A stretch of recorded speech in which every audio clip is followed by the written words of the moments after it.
Good afternoon and welcome to ICE Webinars, a cool place for hot topics. Today we are joined by Jence Cantu, CEO at Advanced Health Education Centre. ICE Webinars would like to thank today's sponsor, Advanced Health Education Centre. Chartered in 1988, it was created to fulfil continuing education in imaging technology that was unavailable by conventional academic routes. It was a pioneering effort to provide healthcare facilities lacking trained professionals' methods to sponsor staff training. AHEC is agile and adapts to meet the needs of their customers. Their central focus is their clients' needs. They offer variable solutions customized to their facility, be it education, skills training, consulting, or staffing. For more information, visit aheconline.com. Just a reminder that ICE Magazine is headed to ICE 2023 at the Renaissance Nashville Hotel, Tennessee, from February the 17th to the 19th. The Imaging Conference and Expo is the only conference dedicated to imaging directors, radiology administrators, and imaging engineers. ICE offers valuable CE credits from the ASRT and ACI and is a unique community of key decision makers and influential imaging professionals. Registration is open, so for more details, visit attendice.com and come help us celebrate 10 years of ICE. Today's webinar is eligible for one ARRT Category A CE credit by the AHRA. You can obtain your CE certificate by completing the post-webinar survey. The survey will be emailed 1 hour after the completion of today's webinar, but you must complete the survey to receive your 1 CE credit. And you'll be able to download the certificate directly from your computer once the survey is submitted. If you have any questions, you can reach us at webinar@mdpublishing.com. We'll wrap up today's presentation with a live Q&A, so please submit your question anytime using the questions feature on the webinar dashboard. Let's kick off today's webinar by giving away one of our brand new ICE gym bags to the attendee that can tell me the answer to the following trivia question. Advanced Health Education Centre is based in Texas. Which popular soda was invented in Waco in Texas? Answer now using the questions feature on your dashboard and I'll reveal the answer at the end of the webinar. As I mentioned earlier, Jence Cantu is our presenter today. She will discuss guiding through change impacts on today's imaging workforce. Jence, you may begin whenever you're ready. Wonderful, and welcome everyone. I'm very excited to spend the next hour with you. A little bit about my background. I am a radiologic technologist of over 30 years.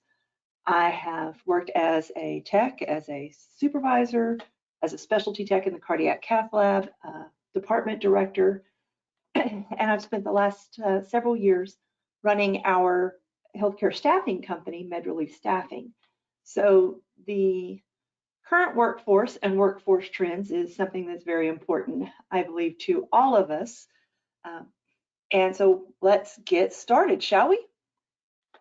I think we can all agree that in healthcare, the past 3 years, everything, absolutely everything changed. Our world right now is post-pandemic. We've seen the Great Resignation.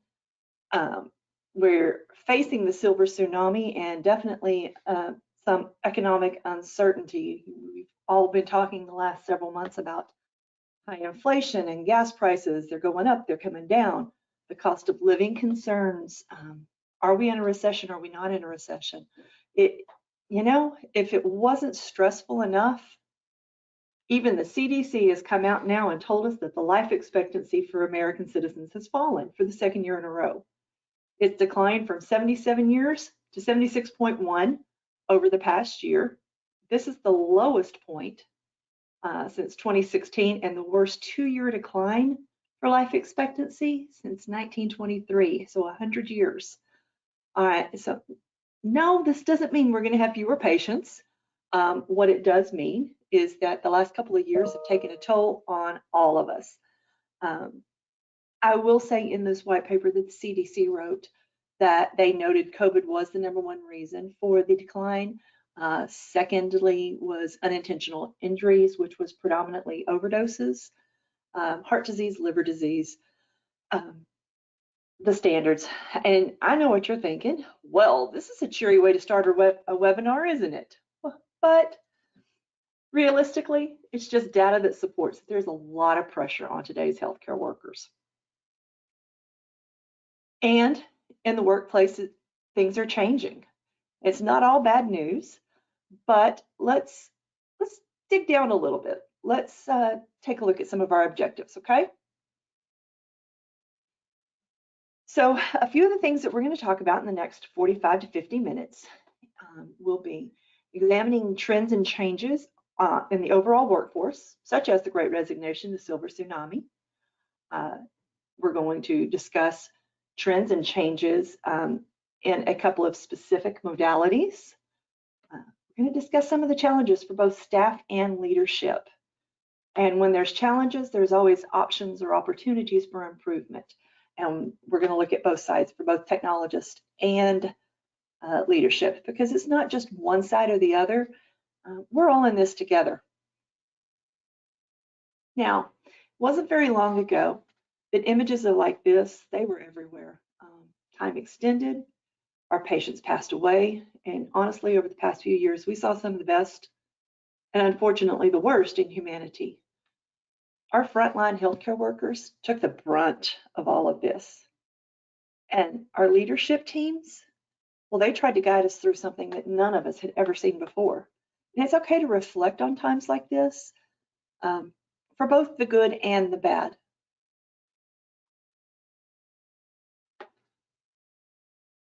As we said when we first started this webinar, I work for Advanced Health. One of the things that we do is we survey our customers quite often.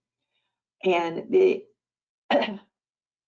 when COVID started 2020, this survey was late April of 2020.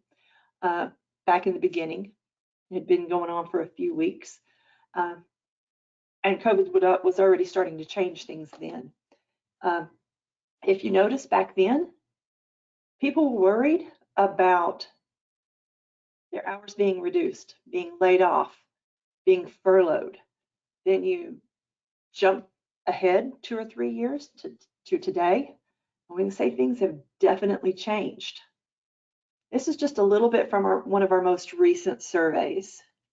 If you notice on both sides, things that are such as facilities being short-staffed, lack of training opportunities, lack of new opportunities, were definitely heavy responses in both of them. If you look at the one regarding the department pain points since the pandemic has started to slow, 55% said they were short-staffed and 18% said that they've got open jobs without qualified applicants. That's 73% of the people that responded that are saying biggest pain point right now is the change in the workforce. So let's look at maybe what is changing in the workforce. If we were to ask you guys, what is your biggest challenge? If you want to type it in the box, we'll do a quick gathering of the information and see if it coincides with some of the other surveys that I did when I was researching this. So some of the research boiled down to this. This is both employee and employer challenges that have come out. I don't want to spend too much time on the past because now we all have a new norm, but our current norm does have influences from the past couple of 3 years. I know it's a term that's really overused, but it really is applicable here. Burnout is the biggest one. It comes on many different research surveys, papers, that this is one of the things that employees and employers are both noting as a challenge. It covers many terms such as frustrations, snarkiness, call-outs, people that have just honestly taken a step back. It can be people who are apathetic, exhausted, anxious, cynical. So burnout is a global term for all of these. Some of the other challenges are expectations due to open positions or lack of candidates, a wave in the employment changes and people leaving their positions. We have a whole group that just retired and changed professions. And another area is a lack of appreciation or communication, feeling like they are backed into a corner. There's a lack of opportunities in their current position. All of these are very difficult, and you have to question, how are people dealing with it? Well, one of the first ways was the Great Resignation. It's a term you may have heard. It has been quite publicized over the last few months, and for good reason.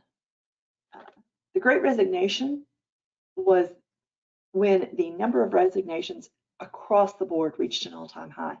In 2021, nearly 47 million people left their job voluntarily.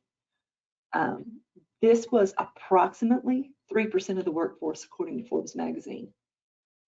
Some of the things that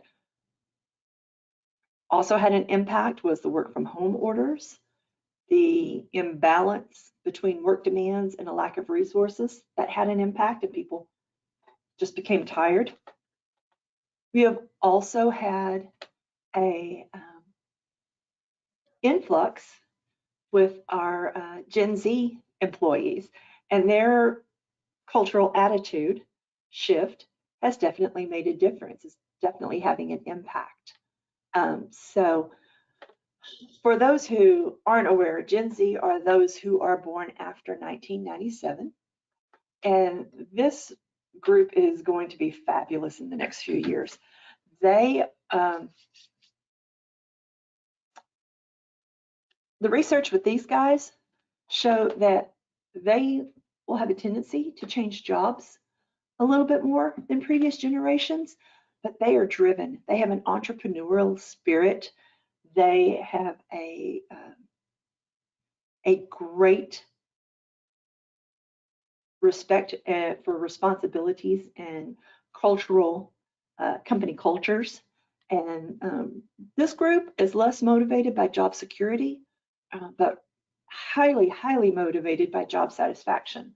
And hopefully we will see that job satisfaction in the future will also contribute to higher patient satisfactions. So there's some positives that might be able to come from this. Now, the Great Resignation typically has 5 R's. This came originally from an article by the Harvard Business Review, and these 5 R's are simple. First is retirement. The baby boomers are coming to the retirement age. This definitely has an impact on the number of people and the experience of people that are available in the workforce marketplace. So sorry. Relocation. Think about how crazy the housing market has been in the last year, and now you have the higher interest rates. So people aren't relocating like they had in the past. They're not downsizing and buying the condo in Florida or South Texas. They have just gone through a reconsideration, not only for maybe retiring early or putting off retirement or not selling their home, but thinking about what changes they need to make for their work-life balance. What's important to them? Reshuffling indicates those who just changed industries or professions. They just did a 360 and made a big change. And reluctance for change is either at their current job or possibly due to some of the changes with the recent workforce reallocations.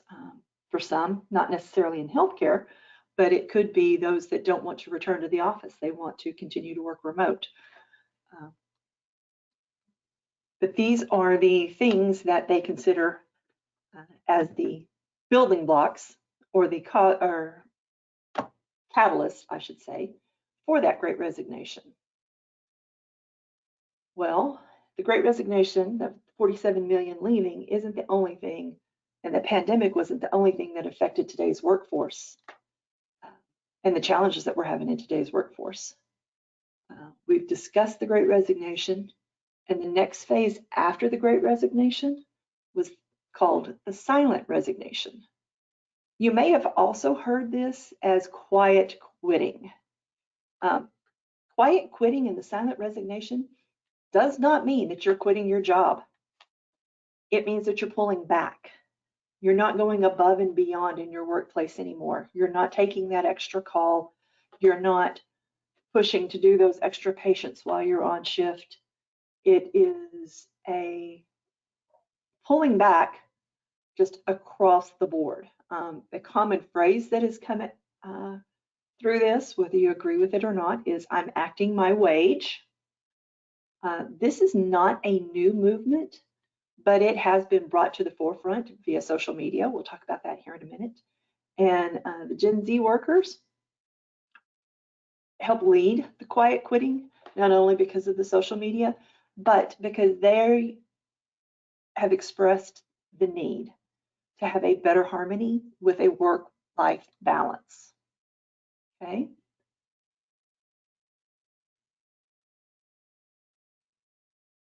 Now, the pandemic led to exhaustion.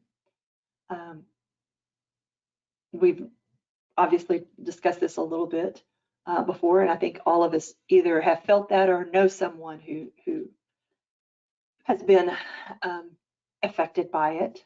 Currently, in a recent Gallup poll, 18% of workers that were polled noted that they are actively disengaged.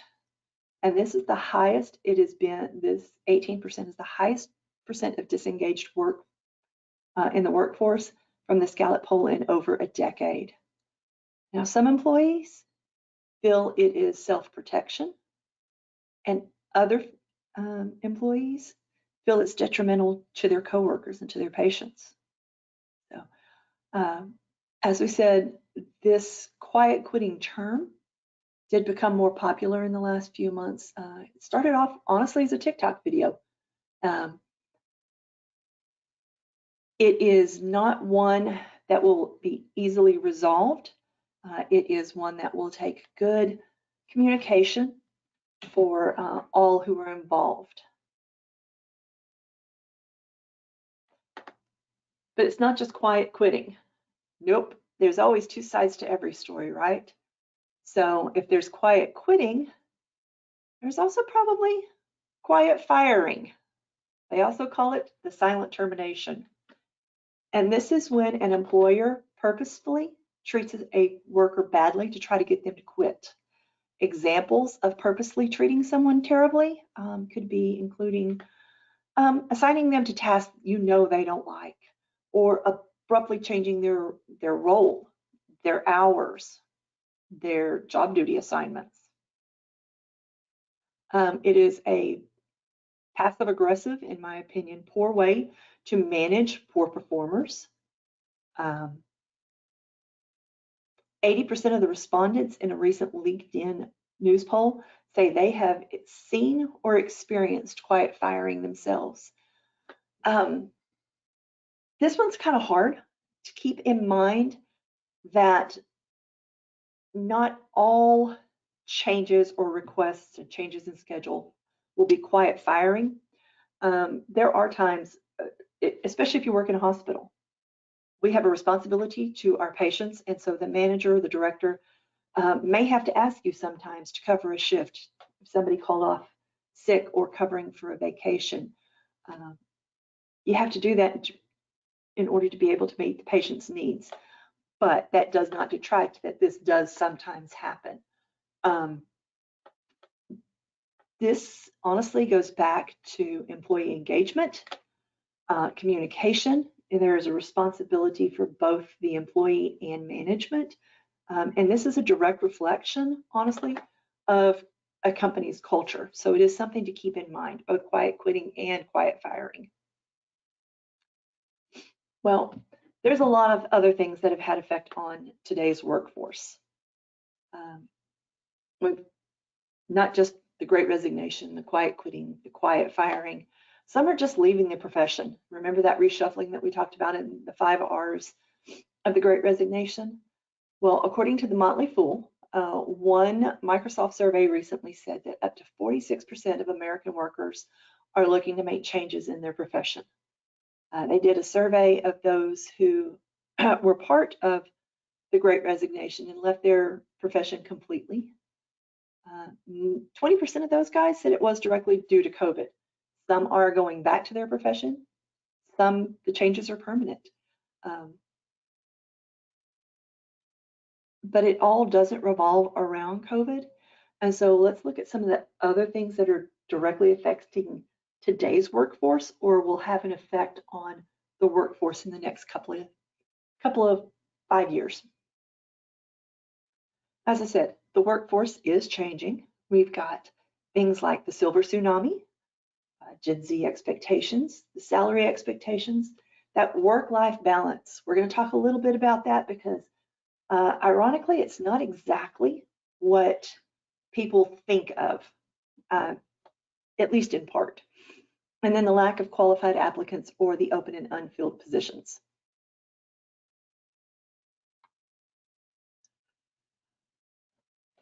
If you look at the generational effect on the workforce today, nearly 50% of the workforce is made up of either the baby boomers or Gen Z.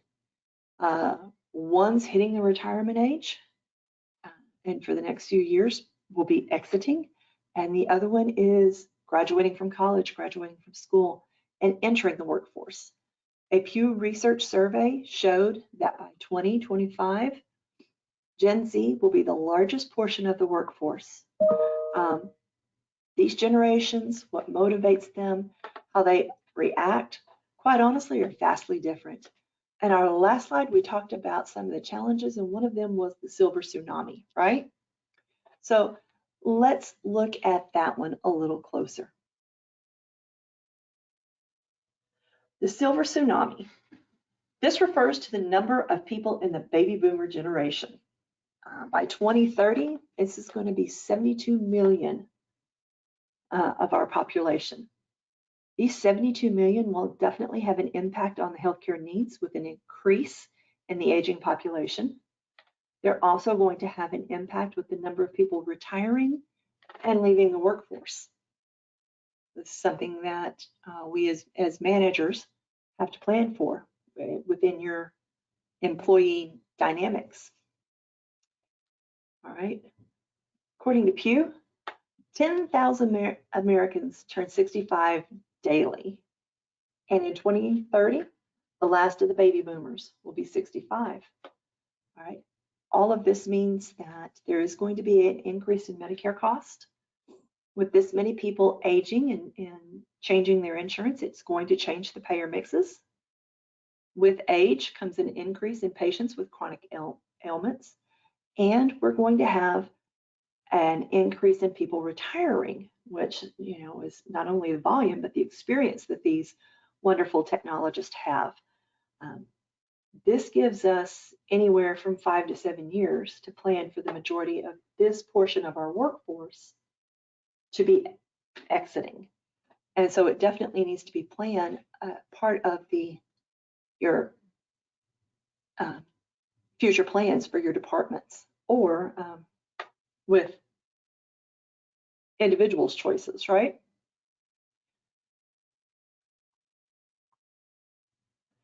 Now, the pandemic actually did throw a wrench in some of the Silver Tsunami. This is not a new term. It's been around for a few years. Remember that 47 million that took part in the Great Resignation in 2021? Well, in the first 6 months or so of that, 1.5 million of those were people taking early retirement. This is according to Forbes. But after that initial leaving, the pandemic or the economic of America today changed the trajectory for several people in that Silver Tsunami. And so, like I said, it had an initial impact in the Great Resignation, but as time went along, several chose not to downsize their housing. They instead choose to remain in the workplace and keep their homes. And I love the term age in place. There is a website, apoli.com, that noted that today's Americans between the ages of 65 and 72 are more likely to be working than at any other time before in the history of America. So economic trends, many have delayed their retirement. Now, this has had an impact on the workforce in the past couple of years, but this is one of the things that will have an impact on the workforce in the next 5 to 10 years. Well, what about the other end of the generational spectrum? Well, as I said before, Gen Z is going to have a great impact. In the next few years, they are going to be the largest portion of our workforce. They estimate that by 2030. This group led the quiet quitting. They led the charge for that work-life balance blend being one of the more important factors for their professional lives.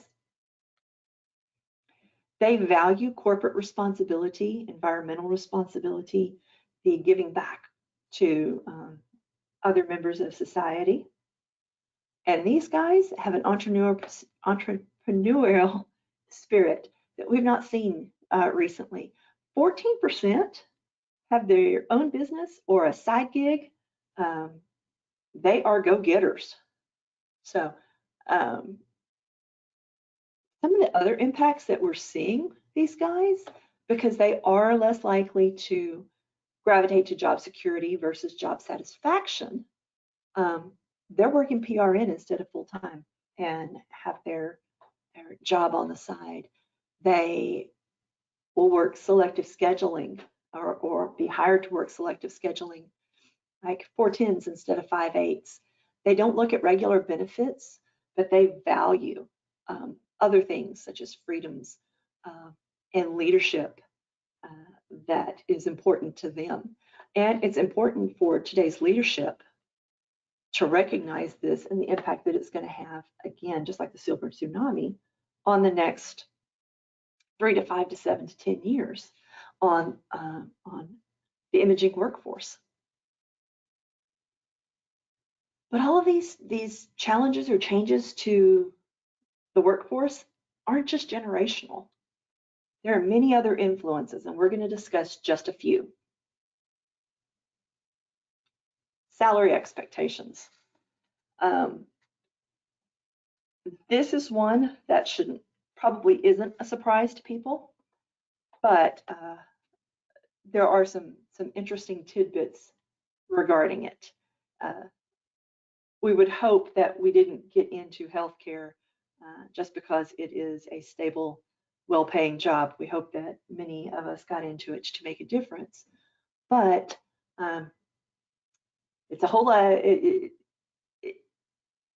It would be remiss if we didn't discuss salary expectations.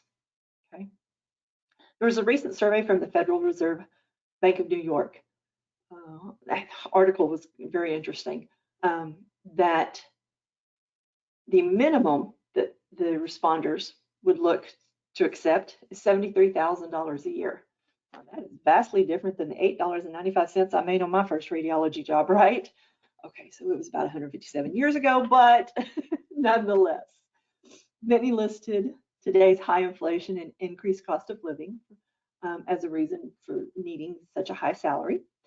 25% of those that were surveyed in this particular survey have been looking for a job for at least the last 4 weeks.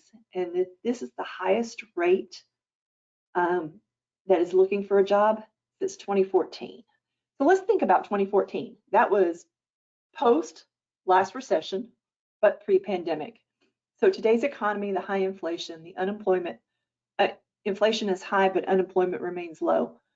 We know that is definitely the case here in healthcare, because think about the number of open positions at your locations or that you know about, right? This information was taken from a couple of places, the ASRT salary survey, radiologybusiness.com, but the salary expectations in imaging have definitely increased and changed between 2019 and 2022. The average technologist saw an increase between 8.2 and 11.2%. The average pay for technologists across all modalities throughout the US, taking into consideration that some cost of livings are more expensive in some places than others, but the mean pay is $77,000. In the past 3 years, diagnostic techs had the largest collective pay increase at nearly 13%. They went from $57,800 back in 2019 as an average salary to this year, the average salary is $65,000. CT techs increased 12%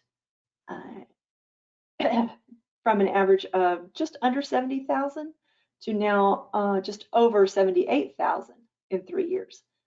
The top earners in the imaging world were those in medical dosimetry, and they average about $132,000 a year. And if you're wondering where all of these wonderfully high-paying jobs are, well, California pays the highest annual aggregate salary at $114,000 annually, with Washington, D.C. coming in second at $96,000. I will say from these surveys, it was good to note that over half of those technologists that were surveyed are happy with their benefits and their salary programs offered by their facilities. Now, we've talked about work-life balance a little bit, some generational, some with burnout, some just across the board.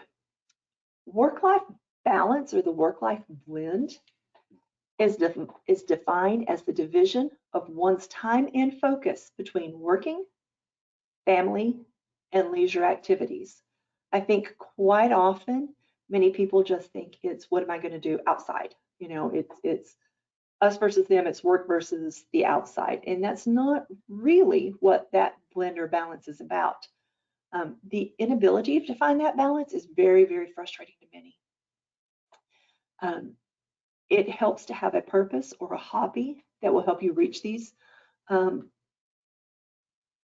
levels of fulfillment. Remember, it's not a magic pill. It's not one size fits all. And that purpose should be personal.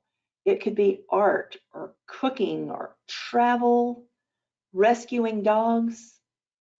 In my case, great shoes and purses, you know. No, you all need something where you can have a purpose to reach fulfillment. The problem is that many don't recognize that if you only focused on your purpose, then you're going to burn out just as if you only focus on your work. It's that blend. Remember, work, family, your leisure activities. WorkLifeBalanceCenter.org recommends that you have a timeline for your purpose. So let's say cooking is your purpose, and you want to learn how to make this magnificent Italian meal, authentic Italian meal.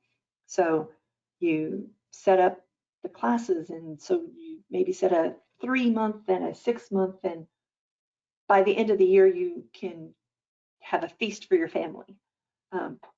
But your timeline should be short and long term, just like your professional goals should be short and long term.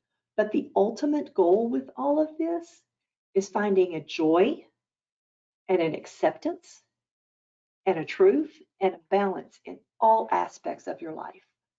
Okay? Finding joy, you can't love one aspect and hate the other one. That's not what that balance means. It's your responsibility to yourself. It's your responsibility to your employees, to your employer, to your patients, to your coworkers.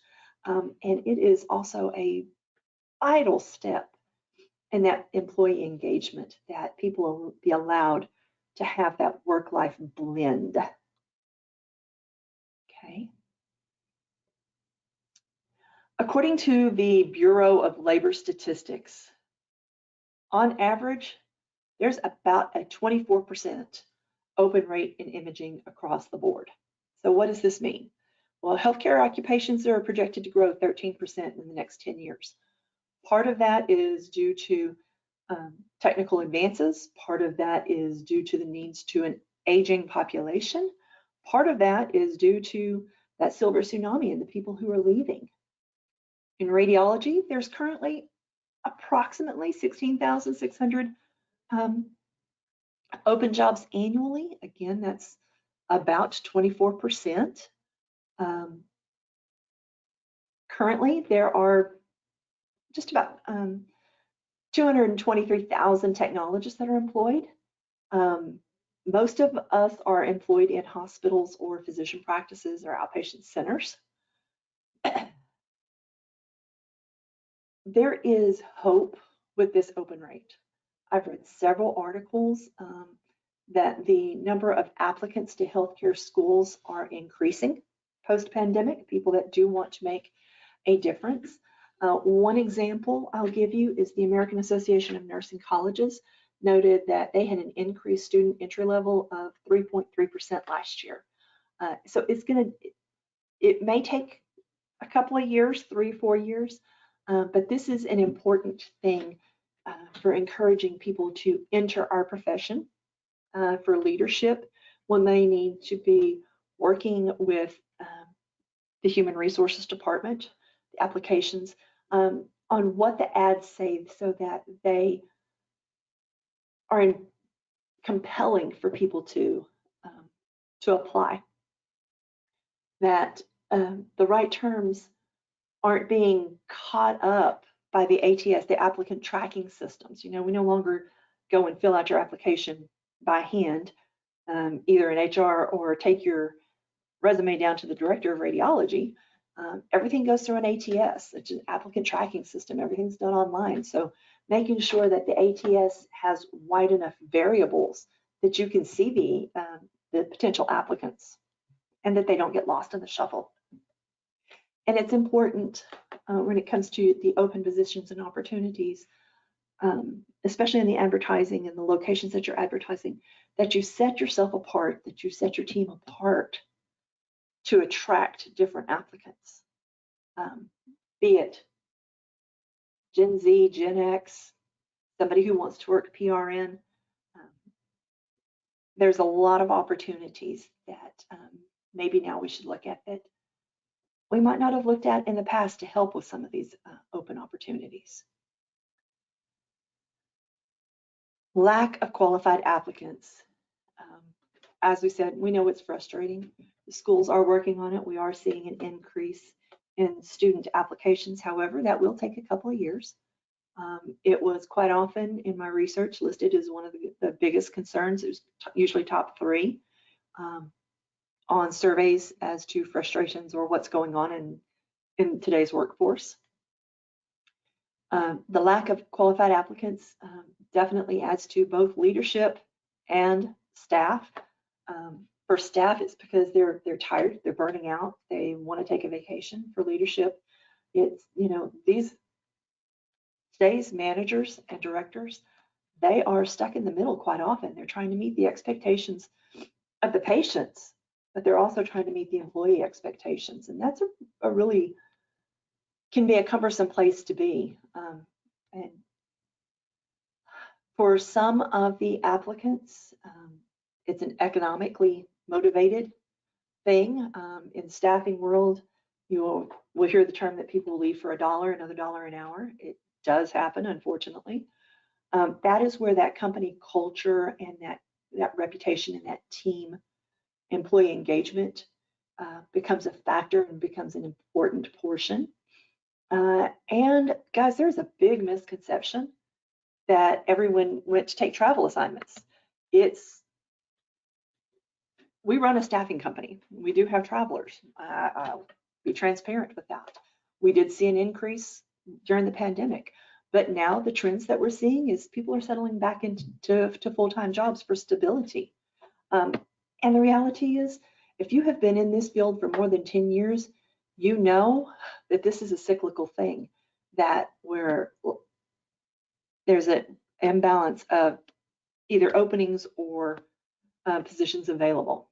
So this is one of those things that will probably continue to be a bit of a frustration, but hopefully be able to level out here very soon. All right, quickly, I'm going to go through some of our most recent surveys that we've done here at AHEC. This went to a poll a couple months, not a month and a half ago, give or take. Over 350 technologists responded. 34 states were represented for these answers. If you see, there a large majority were located in a more metropolitan area, but 20% were in a rural area. So that may have an impact on some of these answers, but it's important for you to know. All right, radiology openings by modality. I will tell you that this did not surprise me at all with our staffing company. In the past, ultrasound has always been the go-to. That has been the biggest need for years and years and years and years. The last 3 years, it has definitely flipped. We get more CT requests here with our staffing company, but that RT-CT combo, that is definitely the most requested. MRI is higher now than I think when the survey was out too. This is some of the ways that people's facilities are coping with staffing shortages. As you see, a majority of it is using overtime. You do see some that are increasing their PRN pool or using agency, which does help. But the problem with this is the overtime, after a while, leads to that burnout and people getting frustrated. So other factors that have affected the radiology workforce were people retiring, people burning out, other contributions. 56, almost 57% said that heavy work schedules and burnout. And when we're asked if they were receiving applications, it's pretty much split in thirds to yes, no, or I don't know. I wanted to highlight the CT modality specifically, in part because that RT-CT combo is one of the things that we are seeing that is most requested. But there's a lot going on in CT that in the future will have an impact, okay? Keep in mind that it is now the second most ordered exam in an ED behind the chest x-ray. There are approximately 90 million CT procedures done annually here in the US. Fortune Business reported in April of 2022 that CT scanner sales were up nearly 10% from the previous year. All right, and an interesting fact is that in several states, somewhere between 25 and 30+% of technologists are also CT registered.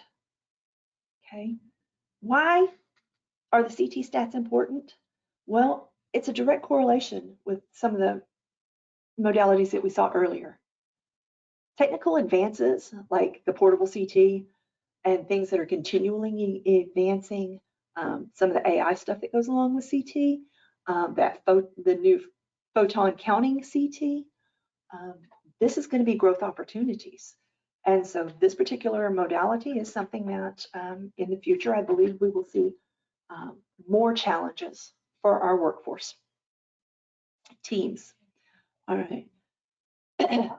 But this is also an opportunity for employee engagement. We're going to talk about employee engagement a little bit more in the next few slides, but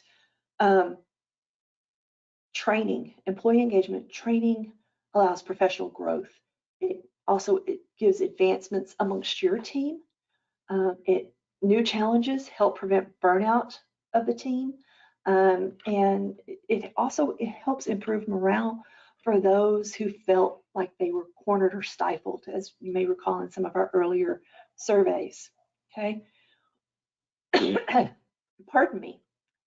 What can we do to improve things? Well, this is not a new cartoon, but it kind of fit in today with today's challenges. We all have responsibilities in this, whether we are a frontline technologist or a multi-department director. You'll have responsibilities in either adding or detracting from the workplace. So let's take a look at a few. The atmosphere, being aware of burnout and willing to address staff that are struggling with potential solutions. Atmosphere is affected by both employees and management. All right. One of the ways that can encourage a good atmosphere is to promote diversity. Encourage those employees to take a PTO or take breaks to help recharge themselves, help them work on that work-life blend. Getting rid of workplace bullies.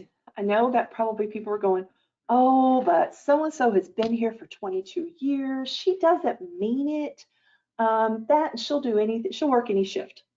Well, if you have a workplace bully or someone with a, if you can see my air quotes here, strong personality, you got to keep in mind that they do more harm than good.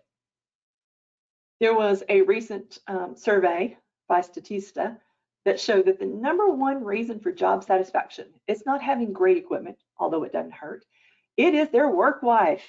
The reason people like to go to work is because they like what they're doing and they like who they're working with. All right.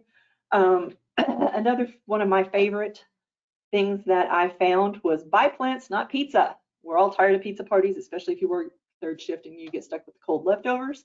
But there was a study recently done showing a direct correlation between employee morale and plants in the workplace. So green is good, right? Now, there's responsibilities. You have a responsibility to yourself, to your coworkers, to your employer or employees, to your patients, to your loved ones, and responsibility to try to find that work-life blend where there's happiness in all aspects. Responsibility is a direct correlation to that employee engagement. It is a responsibility of management, but it's an equal responsibility of the employee for employee engagement.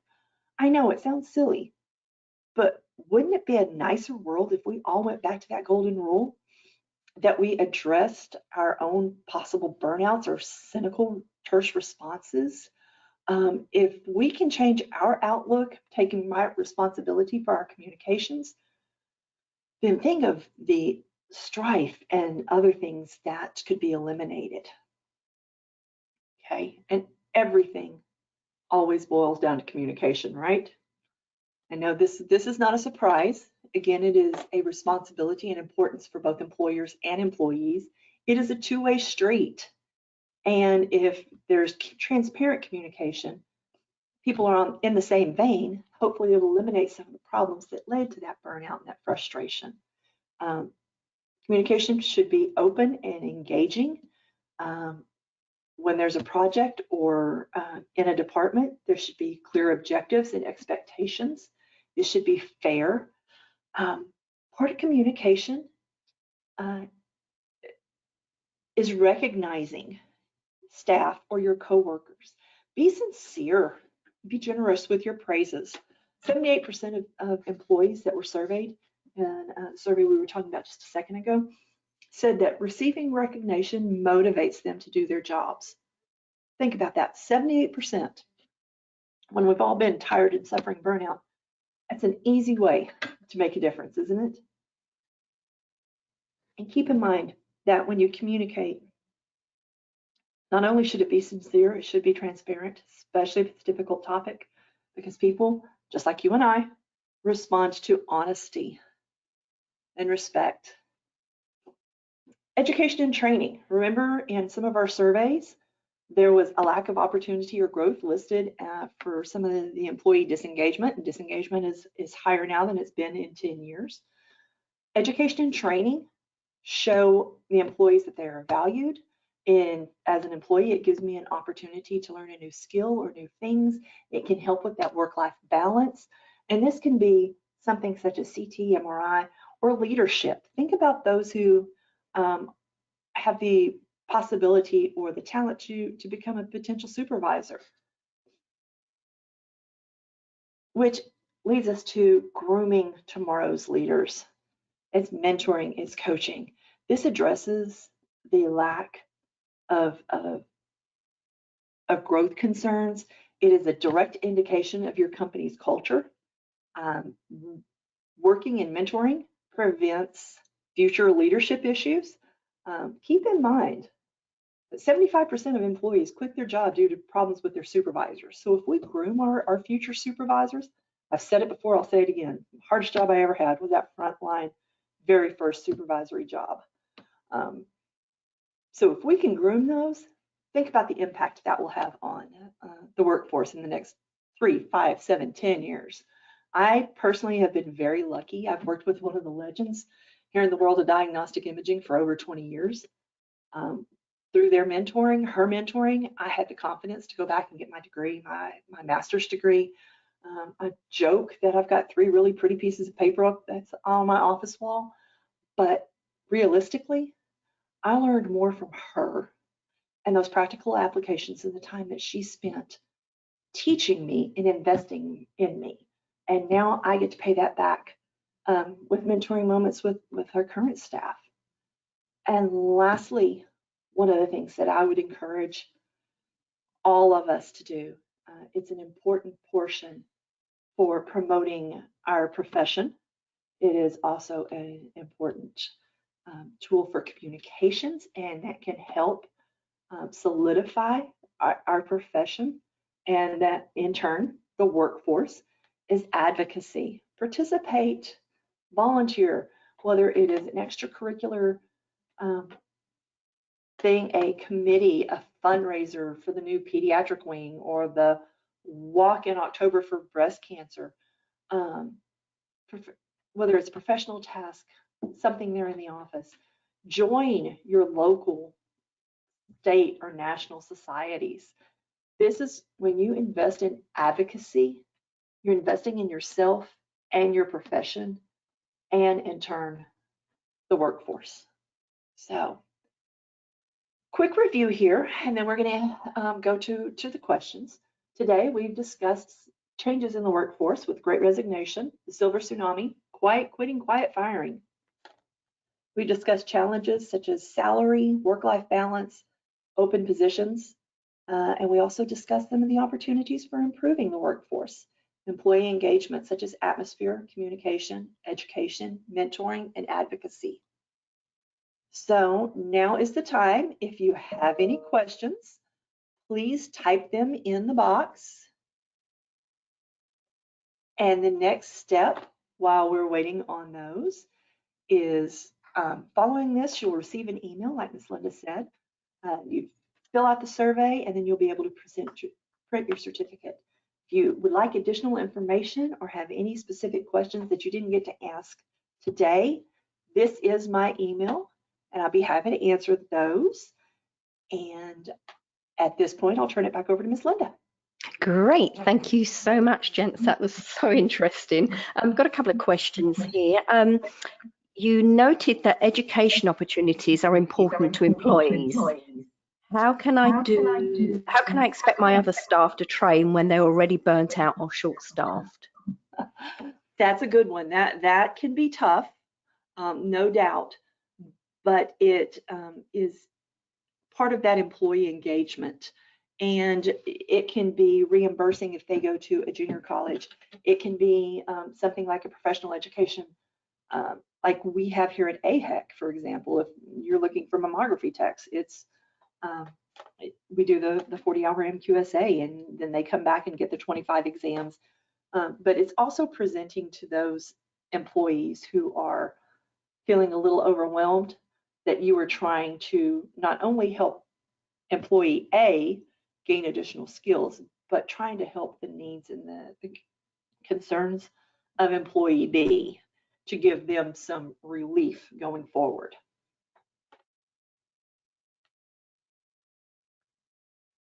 Okay, another question here was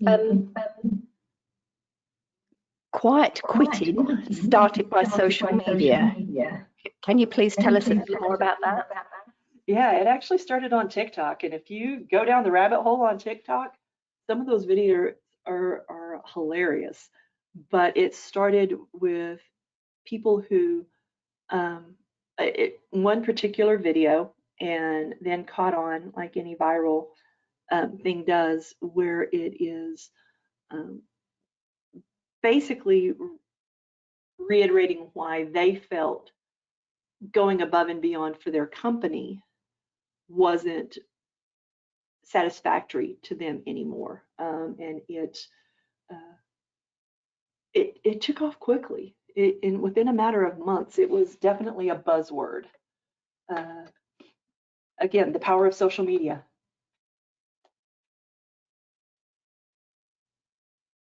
Okay, we've got time for one more question here. I always thought work-life balance meant not working so much overtime. It was an interesting discussion. Can you tell us a little bit more? Yeah, it goes back to that blend. Remember, you can't love knitting and want to do it 24/7 and hate work. It's really an equilibrium. It's that balance is the key phrase in that, and it can't be all one or the other.